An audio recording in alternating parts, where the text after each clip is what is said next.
Good morning, everyone, and welcome to our Fighting Cancer with a Fork, our nutrition lecture series with Peichieh Wu, registered dietitian at Eisenhower's Lucy Peichieh Cancer Center. I'm delighted to welcome you. My name is Allison Mayer-Sachs. I'm Director of Cancer Programs here at Lucy Peichieh and a certified oncology social worker. Bear with me for a minute. We're going to do some quick housekeeping and then we'll get right into this. I do want to remind you that we record all of our presentations. They give us a week or two and they become available at Eisenhower's Lucy Peichieh Cancer Center website or eisenhowerhealth.org. And then where it says Centers of Excellence, just click there. Go to Cancer Center, and you can go to our media page, and you'll find all of our presentations. We're very excited and humbled to be able to provide such excellent information to our community and the community at large. One of the things this pandemic has done is taught all of us, especially old fogies like me, how to really use the internet to our benefit and to communicate. To that end, all of our programs at Lucy Peichieh are available via Zoom or a Meet Me phone call and are available to people from around the country. That's a good thing, and we're glad to be able to offer that. Just so you know also, because we are recording this, if you choose not to be recorded, if you move your mouse down to most people, it's bottom left, but it can be anywhere in the kind of the frame of your screen. Move your mouse around and you will see a little microphone or a stop video, like an old-fashioned video camera. You can click on both of those and that will prevent you from being part of the recorded segment of this presentation. Lastly, I'd like to remind you one of the reasons that Peichieh is presenting specifically today on GI issues, gastrointestinal, is March is Colorectal Cancer Awareness Month. And to that end, and in recognition of our March Colorectal Month, on Saturday, March 20th, we will be offering, and I can't believe I'm saying this, our 18th annual Community Cancer Awareness Day. We always offer this presentation in March. This year, we've had to use that word that's become very well known during COVID. We've had to pivot. We'll be providing this via a Zoom presentation, all live, starting at 9 a.m. Pacific time or California time. We will invite Dr. Henry Tsai, medical oncologist with expertise in GI cancers, and Dr. Mohammed Ilyas. Dr. Ilyas is newly joined Eisenhower Medical Center. He comes to us having completed years of experience and a fellowship at the renowned Mayo Clinic. We are very excited to have Dr. Ilyas and Dr. Tsai join us Saturday the 20th. We'll start at 9 a.m. for about a 45-minute presentation on the prevention, diagnosis, and treatment of colon and rectal cancer. And then because we'll be live, we'll be taking your questions live for the physicians. I look forward to seeing you all there. I'm done with our housekeeping. Peichieh, I'll turn this over to you. Thank you all. Enjoy the presentation. Thank you, Ellie. Thank you for the warm welcome. And let's see. Okay. So it's great that March is our Colorectal Awareness Month. Our topic today is food for GI distress. Of course, most of the information is going to be focused on for our Lucy Peichieh Cancer Center cancer patient and their loved one and their caregiver. But all the information that we are going to discuss today also applies to anyone that has any different type of GI issue. So feel free to write down any notes throughout the lecture. We will also provide the slides information after the lecture. So if you don't have enough time to write down the notes, we will provide you the information after the lecture. And we will also have an open Q&A, question and answer sessions towards the end. So if you have any question during the lecture, you can write it down or type it in the chat room, or wait until the end, and then we will have you to share your question, and then we will have the question and answer sessions. So today we are going to talk about food for GI distress. So some of the topic that we will be touched on will be first the side effect of cancer treatment. And then we will go into some detail about the cancer treatment, and then later on we will focus some on constipation, diarrhea, nausea, vomiting, and then lastly we will talk about benefits for prebiotic and probiotic. So anyone has any type of issue with their GI is will apply to this topic, and you're welcome to share all the information that we going through today. Okay, let's see. So first we're gonna talk about the chemotherapy, radiation, and its effect on the gut, on our stomach. Let's see. So first, we're going to talk about radiation. So radiation, as you can see on the picture here, so some of the side effect of radiation depends on largely on the size and the area of the body being radiated, the number or the treatment and the radiation dosage. So based on the area of the body being radiated, some of these side effects may occur during and or after the treatment occurs. So this chart shows us the part of the body that's being treated and radiated, and the possible nutrition-related side effect during the treatment, and also the possible nutrition-related side effect 90 days or 3 months after the treatment. So as you can see, because we have different type of cancers, so if your treatment is focusing on brain and spine, so most of the possible side effect will be nausea, vomiting, and then after 3 months after your treatment, usually you will experience headache and fatigue. And then if your treatment is around your head, neck, tongue, or your throat area, the possible nutrition-related side effect during the treatment will be sore mouth, difficult swallowing, taste changes, or dry mouth. And then after about 3 months later, everybody is different. You will still experience some dry mouth and taste changes. And the next one is if your treatment is focused on your chest. So for example, people with lung cancer or esophagus cancers or breast cancer, the possible nutrition-related side effect will be difficult swallowing. Sometimes people will have chest pain, fatigue, or loss of appetite. And then later on, some possible inflammation might occur.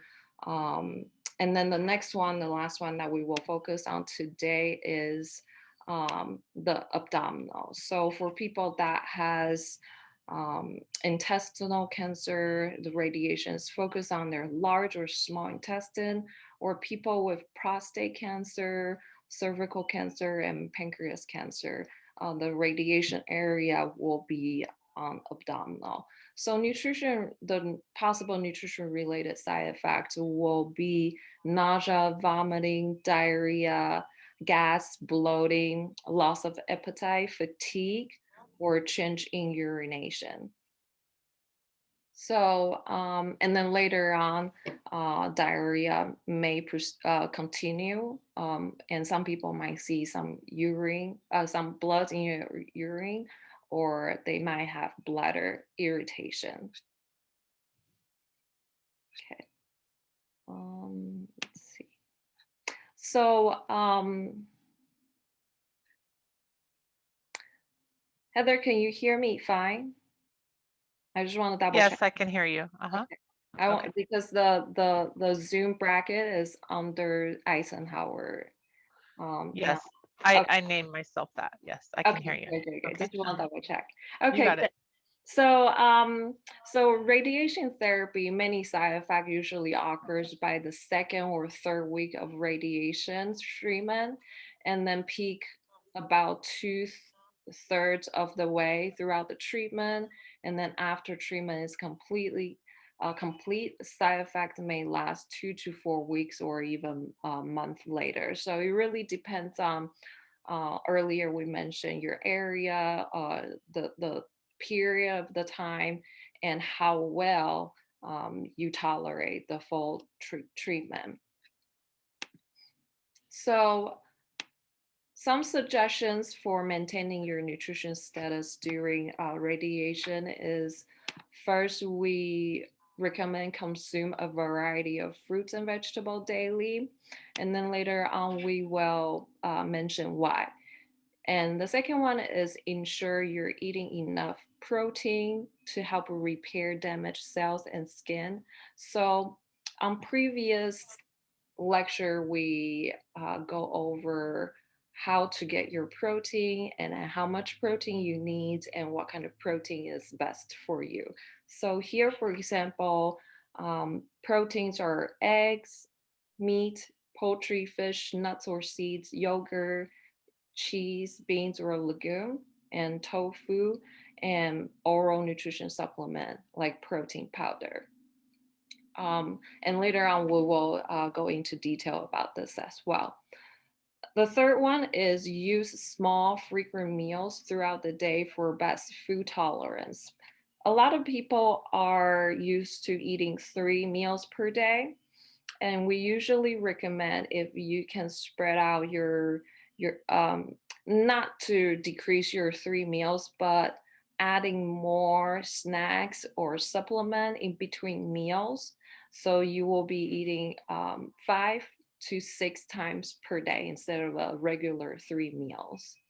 That's what we usually recommend, small, frequent meals. The fourth one is use high protein shakes and oral nutrition supplements between meals to help meet your nutrition needs. Because if you're experiencing nausea, vomiting, diarrhea, or constipation, or even fatigue, you won't even be able to have the energy to get out of your bed or be walking around and then consume enough nutrient. So then at that time, we will usually recommend patients or uh, caregiver to provide patient with high protein shake. The fifth one is drink at least 8 to 10 cups of fluid daily. And then later on, we will go into detail of the benefit of drinking enough fluid daily. So the next one is for people with chemotherapy. The side effects of chemotherapy can include, but not limits to, fatigue, appetite changes, feeling full quickly, and nausea, vomiting, diarrhea, constipation, mouth sores or dryness, sometimes weight gain or weight loss, and taste changes. So, eating well and maintaining your nutrition status during treatment is essential for maintaining enough energy and strength level. And we also want to focus on gaining enough lean muscle mass instead of just gaining weight or gaining fat or just gaining weight. We want to focus on gaining lean muscle mass and maintaining lean muscle mass. And the third one is supporting the immune system to lower risk of infections. Because most of our cancer patients are already immunocompromised, and adding chemotherapy or radiation therapy or surgery will actually, chemotherapy will actually attack our own immune cells. So we want to have enough nutrient and nutrition to support our immune system. And the fourth one is we want to focus on helping the patient to tolerate the treatment overall. And so the fifth one will be a faster recovery after treatment or in between treatment. Because a lot of patients, if they are experiencing infections or they're having surgery or they can't tolerate chemotherapy, we want them to, or they have low white blood cells level, they won't be able to consistently progress on their treatment. So we want them to have faster recovery in order to maintain and follow their treatment schedules. So the third one is for people that is also going through surgery. So surgery is one of the cancer treatment for people that needs to remove some of the tumor or remove any type of organ or have different surgeries. So having surgery often requires more calories and protein for healing. Our body can also function differently based on the type of surgery you're having. So these changes can often include changes in bowel functions. People might feel tired or fatigued because sometimes they might have to go under anesthesia, and then that can be very tasking to our body. And then the ability to tolerate normal food.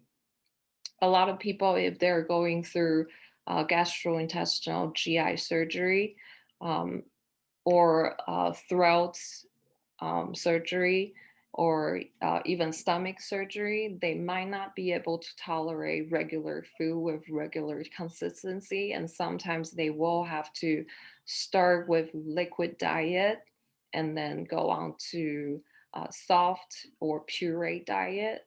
And then slowly they might be able to tolerate the normal consistency regular food. So we want to help a patient to able to tolerate normal food with what they're usually eating. And then pain or other symptoms affecting the ability to perform activity of daily living.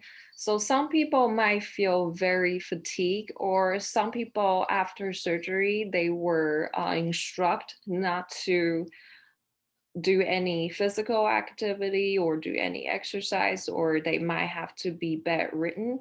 So on top of having pain, a lot of patients might not be able to perform their daily activity or their daily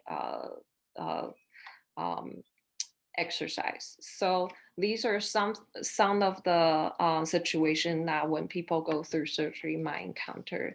So these changes in our body function can often make it challenging to eat regularly after surgery.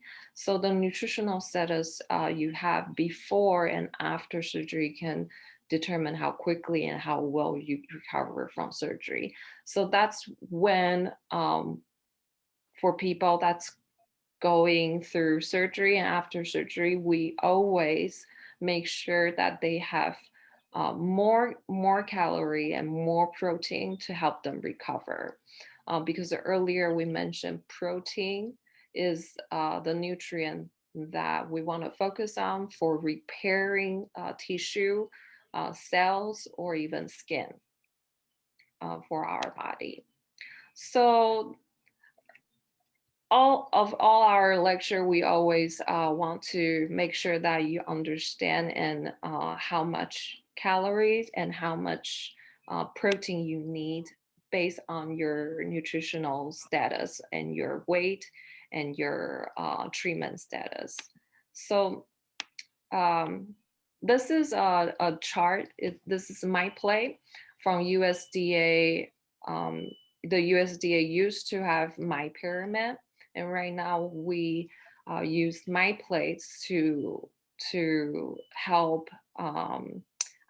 help people to be easier to visualize how much you actually need to eat per meal. So as you can see, this is a plate. Half of the plate is fruits and vegetables. So we want you to have enough fibers and vitamins and minerals from your fruits and vegetables. So that will consist half of your plate. And on the top right corner, you will see protein.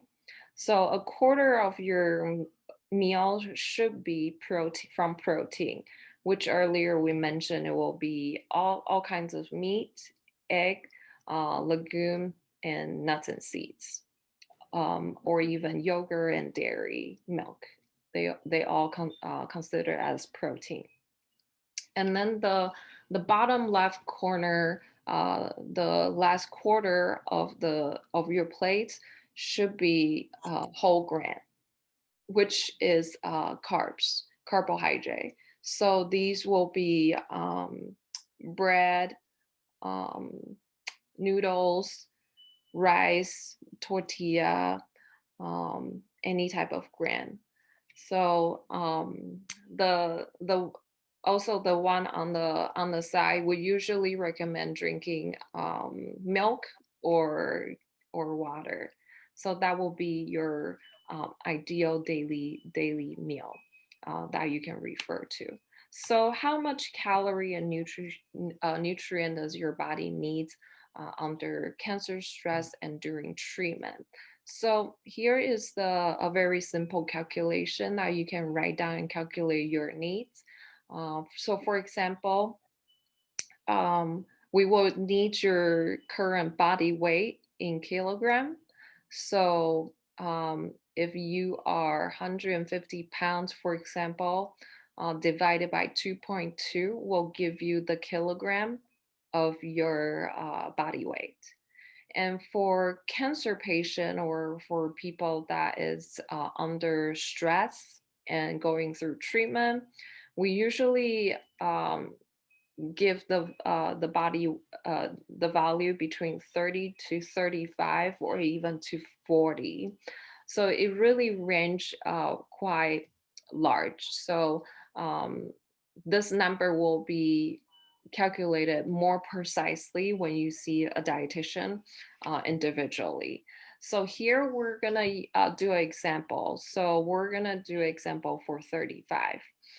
Usually 30 is for general adults. So 35 is definitely higher than general adults. And 40 will be people that is under extreme stress and needing a lot of calorie or protein, and then has significant weight loss.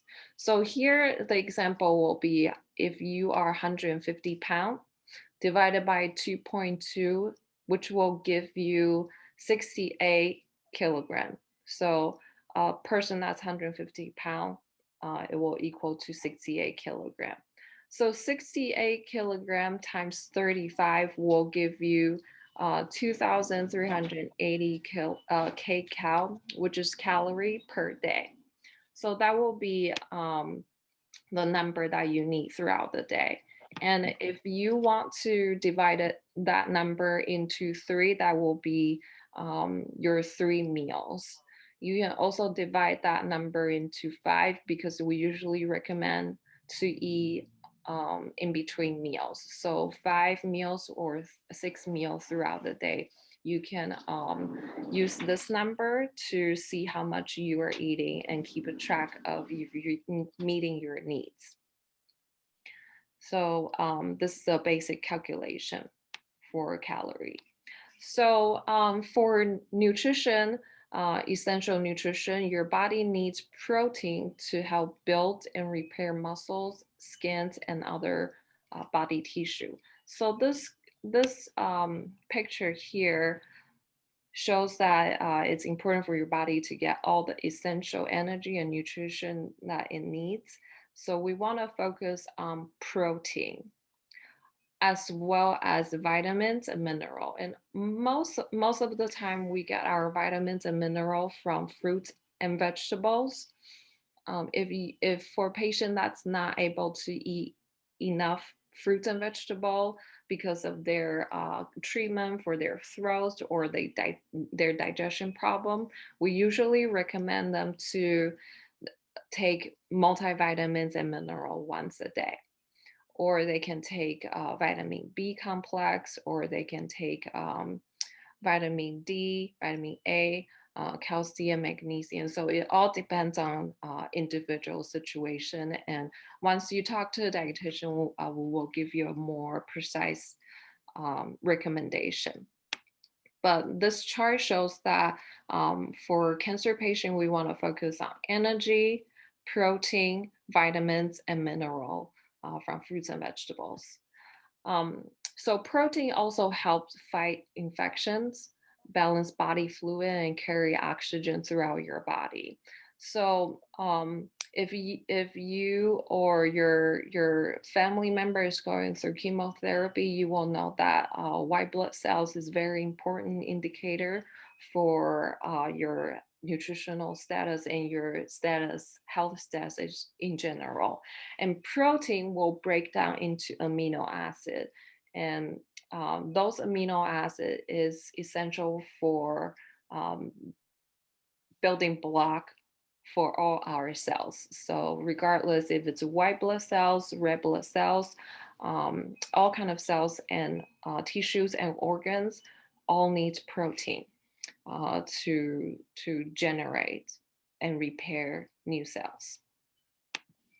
So if your family member or you yourself as a patient or anyone that you're taking care of that's not able to get enough protein in their diets, we usually recommend plant-based protein powder as a supplement.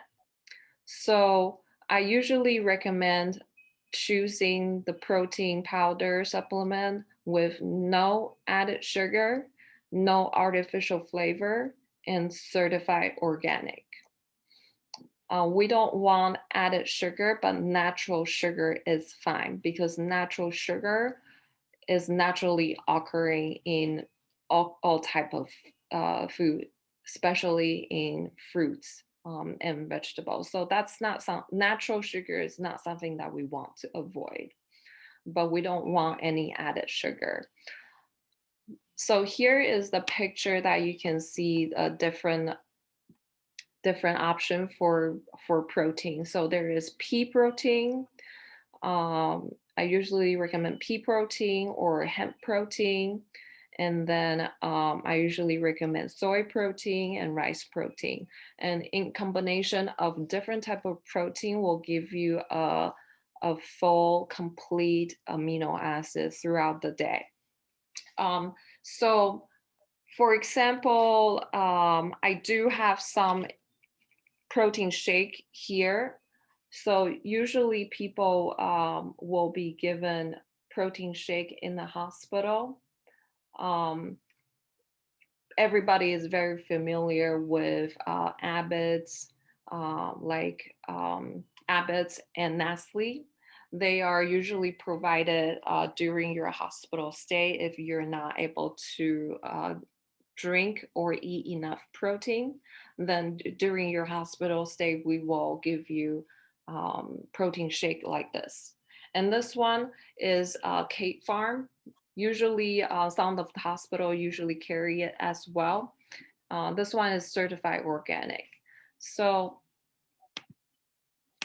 here, for people that is not in the hospital, we usually recommend make your own smoothie with protein shake. So you can either get protein shake or protein powder in a packet or in a big jar to make your own smoothie. And I usually recommend organic. So when you do your shopping or grocery shopping, I usually recommend organic. And I always recommend to read the food label on the back, and then you will be able to read the nutrition fact. The nutrition fact will show you how much added sugar is in one serving.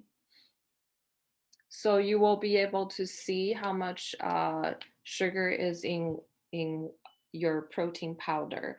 And when I recommend no added sugar, then you will be able to see under the nutrition fact for this one, for example, added sugar state 0 gram.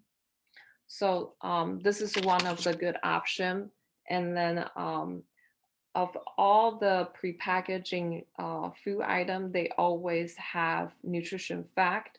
So I always recommend and educate everyone to remember to read your food items with your nutrition fact and make sure there's no added sugar. There's difference between total sugar and added sugar. You just need to avoid added sugar because natural sugar is fine. So once you are able to get the protein powder or the protein shake that you like, I usually recommend make your own smoothie. You can add either frozen berries or add bananas, apples, or even spinach to your smoothie, and make it a snack in between meals to help get enough calories or protein into your daily diet. If you're able to get some unflavored protein powder, you can even add it into your soup, your creamy soup. So there are many different type of way to add protein powder into your daily meal. You can even add it into your cereal or oatmeal, um, and we can discuss more recipe in the future to give you more idea of how to incorporate more protein and more calorie into your daily diet. And then also, I usually recommend for people that's able to eat regular consistency food to get some protein bar. Um, Protein bar, they usually have high calorie and high protein as well. So these are two of the good brands that I usually recommend. Zinc bar is actually made from my colleague from Bastyr University. It's all natural, from all natural, for example, dates. They have natural sugar, but they also provide high calorie. So these are some of the ideas that you can incorporate into your daily diet to add more calorie and add more diet into your daily intake. So the next one is we recommend to consume at least 7 to 9 serving of 1 cup of fruits and vegetable every day in order to get fiber, vitamins, and minerals. So for adult women, we recommend 7 serving per day. And for adults male, we recommend 9 serving of fruits and vegetable per day. So you can see 1 serving as one of your fist size or 1 cup. So for women, you will need seven serving of your fist size for fruits and vegetables. And for men, you will need 9 servings. So for example, 1 apple will be 1 serving, 1 banana will be 1 serving, 1 cup of spinach will be 1 serving. So we want to you to make sure that you have 7 to 9 serving of fruits and vegetable combined throughout the day. And then the next one is drink enough water. So water will help increase metabolism and then flush out toxin and then reduce risk of certain type of cancer and help digestion, especially constipation. So for people that is experiencing constipation, most of the time is because they didn't get enough water. And then the next benefit is relieving fatigue and improve overall health. So make sure you drink a cup of water every day. And so this one is some regimen that you can do at home if you're experiencing nausea and or vomiting. And this also really goes really well with helping to get enough water into your 8 cups of water per day. So you can either make ginger tea or lemon tea, or combining ginger, lemon, and mint together to make your own tea. Or you can do, if you're experiencing vomiting, to stop vomiting, you can try vinegar, cinnamon, lemon juice, or chamomile, for combating nausea and vomiting. Or you can just buy a tea bag. So ginger tea bag. Sometimes they have a combination of different type of ginger tea with either mint or eucalyptus. So these are some uh, home remedy if you're experiencing nausea and vomiting and don't have medication readily available to you. But usually, if you're persistently experiencing nausea and vomiting, doctor will usually prescribe you medication to cope with nausea and vomiting. So the next one is we're going to talk a little bit more about diarrhea and constipation.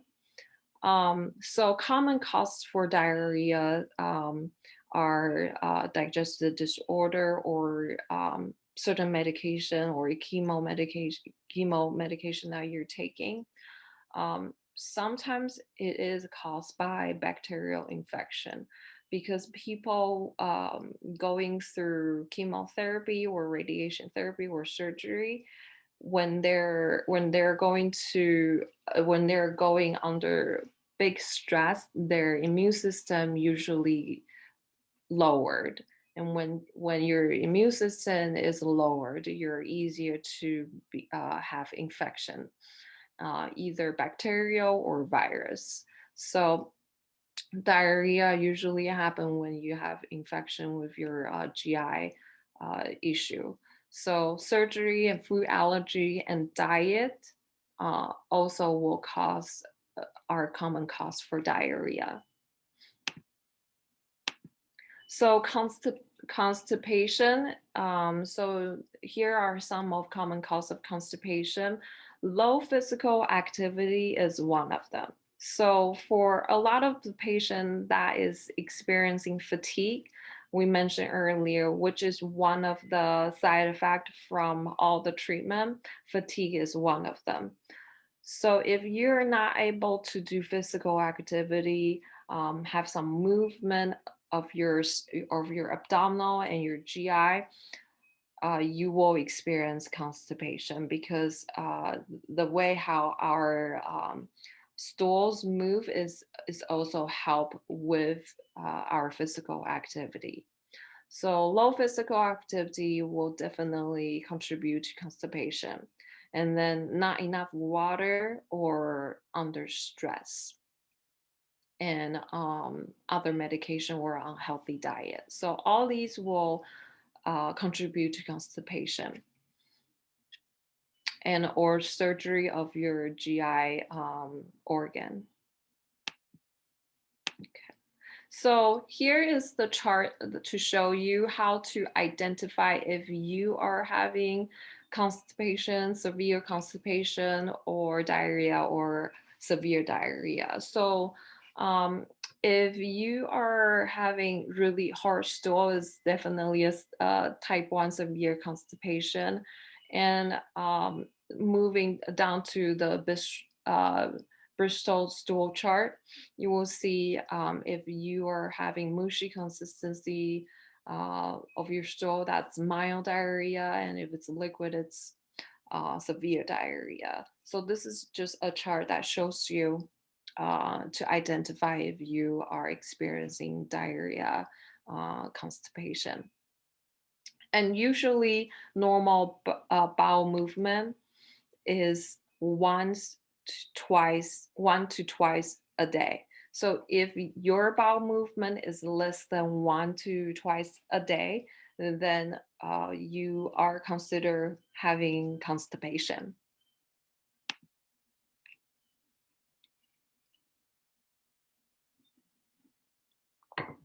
So the next one is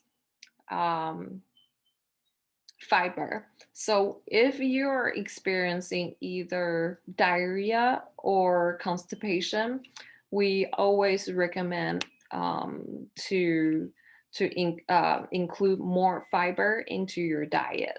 So fiber, there's two type of fiber. One is insoluble fiber, and the other one is soluble fiber. So insoluble fiber are things like apple, avocado, strawberry, cereal, bread, and lentils. And soluble fibers are items such as barley, oats, beans, sweet potato, prune, or figs. So um, prune juice are very commonly used when people are having constipation.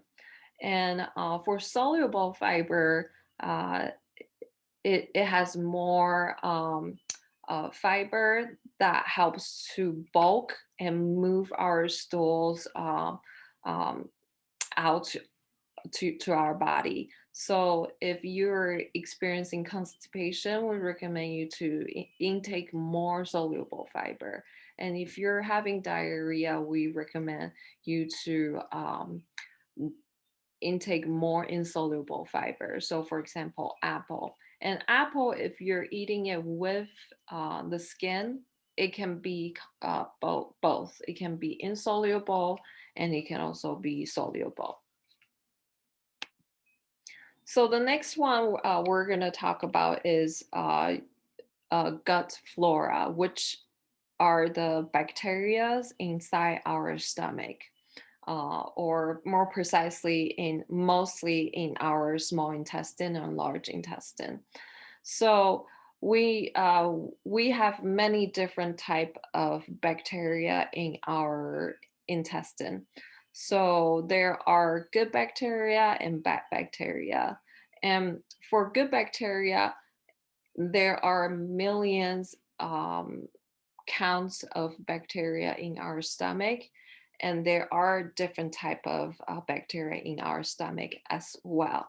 So everybody has different type of gut flora in their body, depends on what they eat. So usually if you're eating more, for example, yogurt or more fermented food, then your body will have more good bacteria. And so for people that has infections or less good bacteria, some of the bad bacteria will overgrow. So your stomach, small intestine, you can think of it's basically a small zoo that has different species of different type of bacteria. If you have more variety, it's known that it helps with absorb and digest different type of nutrient that we eat. And if you're having infections or you have unbalanced diet, or if you're eating too much processed food, then you won't have enough good bacteria. So when you don't have enough good bacteria, that is when the bad bacteria overgrow. So it's basically maintaining a balance between the amount of good bacteria and the variety of good bacteria. So we want to maintain both of those in order to overcome the bad bacteria overgrow. And then when the bad bacteria overgrow, that is when we start getting more infections or start having low immunity. in our body, because good bacteria actually creates a protecting shields over our intestine linings. And so good bacteria actually promotes and improve our immune system. So probiotics in treatment for gastrointestinal disorder applies to many different situations. So first, it applies to diarrhea. So for example, earlier we mentioned diarrhea might cause by infection of bacteria or virus. So if we introduce probiotic into our stomach, actually it will help fight off and fight off the bacteria, the bad bacteria, and fight off the infections. Um, and probiotic will also help with acute infection and antibiotic associated C. diff. That's some of the infection that commonly seen in the hospital. Probiotic can also help with lactose intolerance, and probiotic is usually also used for constipation.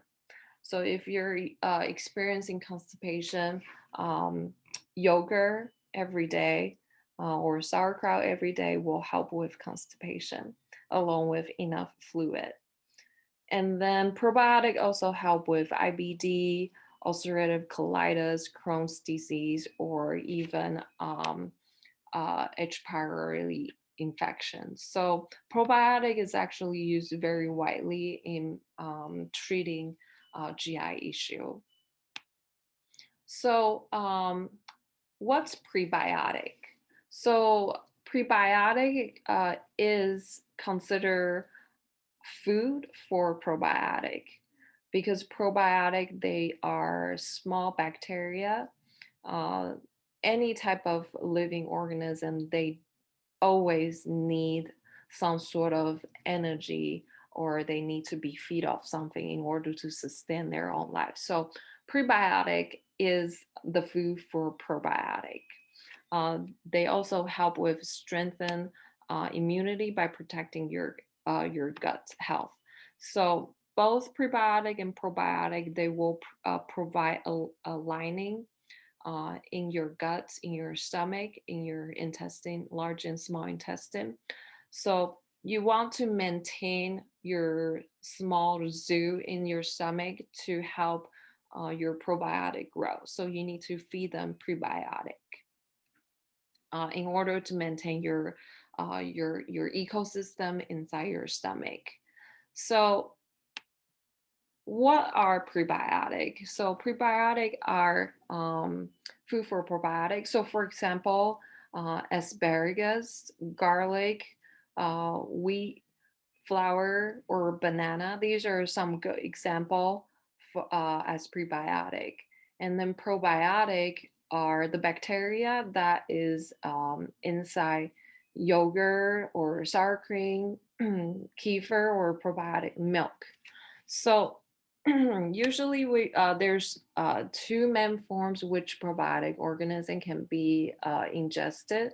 So like we mentioned, yogurt or dairy, or sauerkraut. Anything that's fermented, they all have good bacteria in it. And if you're not able to tolerate dairy, or you're not able to tolerate any fermented food, we usually recommend to take probiotic supplement. So you can choose in between from freeze-dried bacteria in powder form, capsule form, or a tablet. That's something that you can take as supplement daily. Okay. So let's see. Okay, yeah, so probiotic and prebiotic are usually recommended for people that is experiencing constipation and diarrhea. So prebiotic are usually in the form of fruits and vegetable. So in overall recommendation, we always recommend enough fruits and vegetables throughout the day, and then ingest enough probiotic in your diet. So either from dairy or vegetable, fermented vegetable, or from supplement form. And then once you have enough fruits and vegetable and probiotic in your diets, we want you to focus on getting enough calorie and protein in your diet. If you're not able to get enough protein in your diet, or you cannot tolerate eating regular food, we recommend to get protein powder supplement or protein shake supplement. And then lastly, always drink enough water, 8 cups of water every day. And if you're experiencing nausea and vomiting, you can always try ginger tea, chamomile tea, mint tea, or eucalyptus, or cinnamon. So all these will be very helpful for different type of GI distress. Okay. So that will be our lecture for today. And then now we will have 10 minutes left for our question and answer session. So if you have any question, you can type it into the chat. We have a chat room here, or you can unmute yourself and ask questions through the microphone.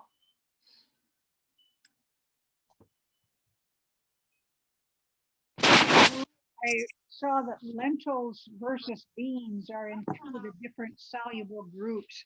How much difference is there? I think lentil is a legume like beans. Oh, yes. So actually, it really depends on different type of lentils and beans.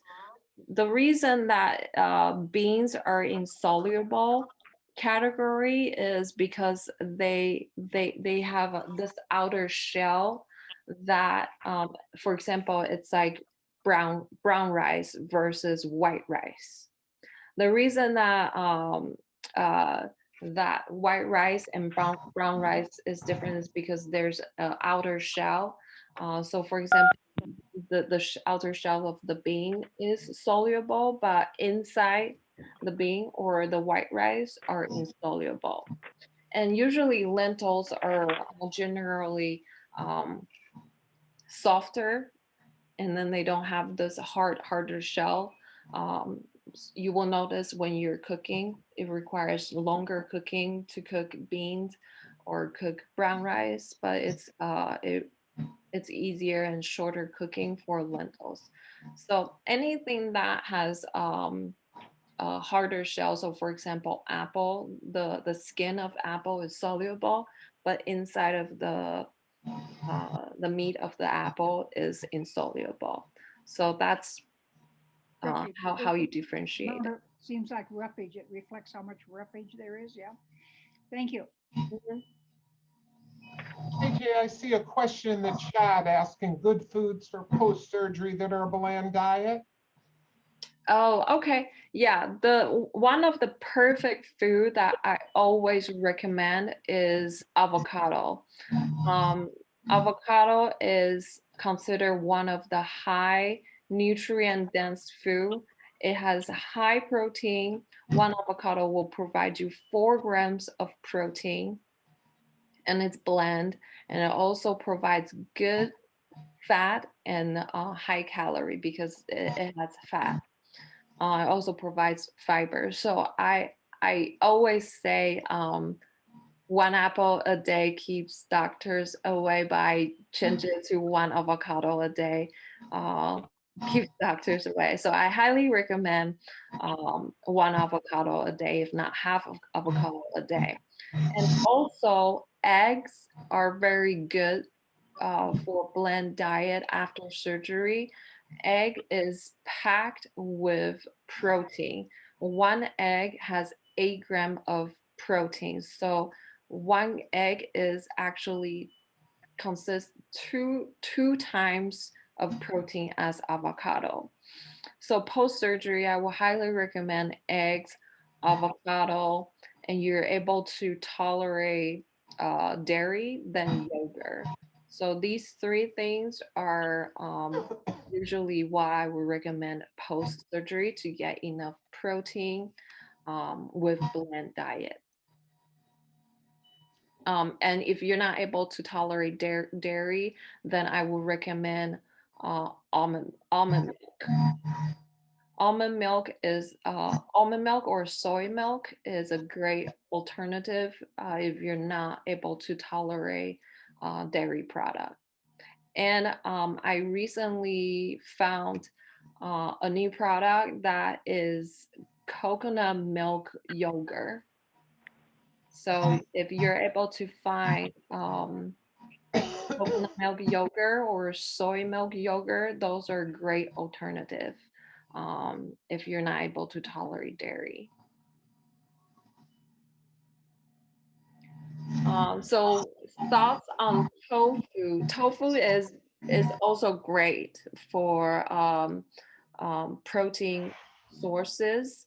I would recommend tofu, and also if you want to switch it up, the taste, you can also choose tempeh.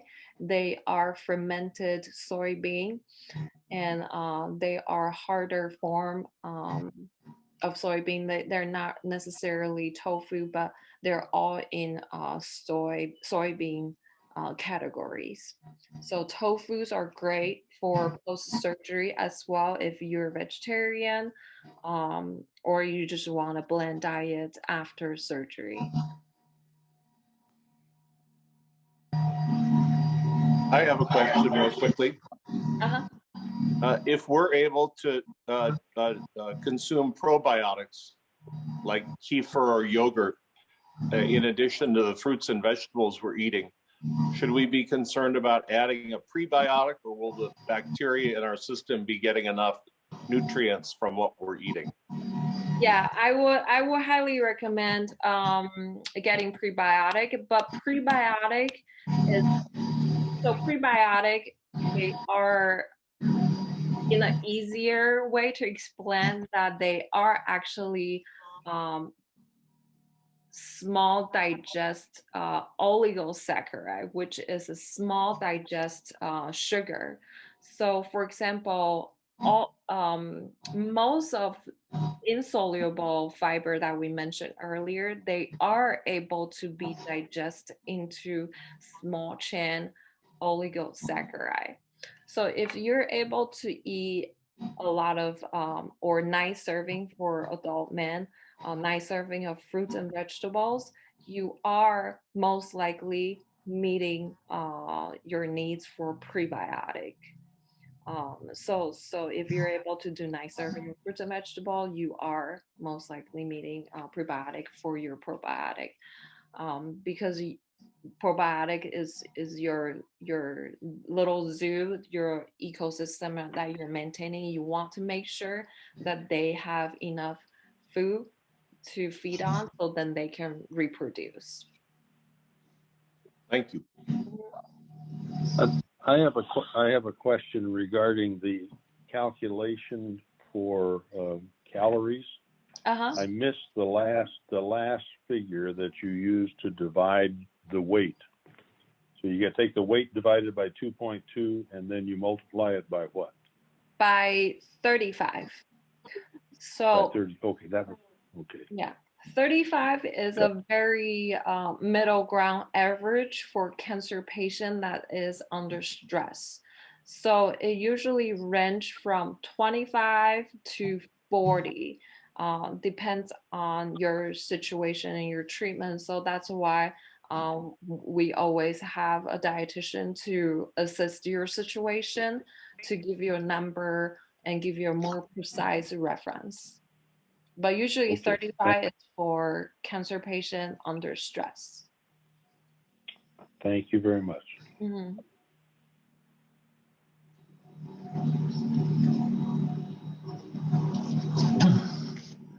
I actually have a question. Okay. So I actually have advanced liver cancer, and I'm on Cabometyx. So I'm having really chronic diarrhea, and we've checked out everything else to see if it's anything bacterial related, and it's not. And years ago I had cytomegalovirus, and it's not that either. So it's just all blamed on the drug. So anyway, I'm having a lot of diarrhea. The question I've got, though, is simply related between the mechanics of diarrhea and probiotics. I mean, am I losing an awful lot of probiotics by this constant chronic diarrhea? Mm-hmm. Okay. Yeah. Because your small intestine and large intestine is basically a one-way route. So if you are flushing a lot of stools out and not able to maintain a mucosal lining of your small intestine, it will go into a vicious cycle. So once the first time that you flush out all your good bacteria, there won't be any mother probiotic to reproduce any more good bacteria. So in order to maintain a good amount of probiotic in your stomach, we usually recommend to continuously supplement the same kind of probiotic in your body. So then they can start reproducing and colonizing your stomach. And also your stomach and intestine need to create an environment that is able for them to latch on and live on. So you will need vitamins, for example, vitamin E to protect your stomach lining, and then so the good bacteria can rest on your stomach lining and then not being flushed out by either the medication or the mechanic influences or any other type of situation. So multivitamin is definitely recommended, and if you would like, I will also recommend vitamin E, lecithin, and prebiotic, and of course continuous supplement with probiotic every day. Well, Peichieh, as usual, thank you for an exceptional presentation, chock full of helpful information. For those of you who looked into the chat, that's your little bubble at the bottom of your screen. You will see that Heather has given you her email address if you would like a copy of this presentation. Certainly, we are always here if you have questions, 760-834-3798. Thank you all very much. Take care of yourselves. Enjoy the day. Thank you, Peichieh. Thank you. Bye-bye now. Thank you. Bye. Bye.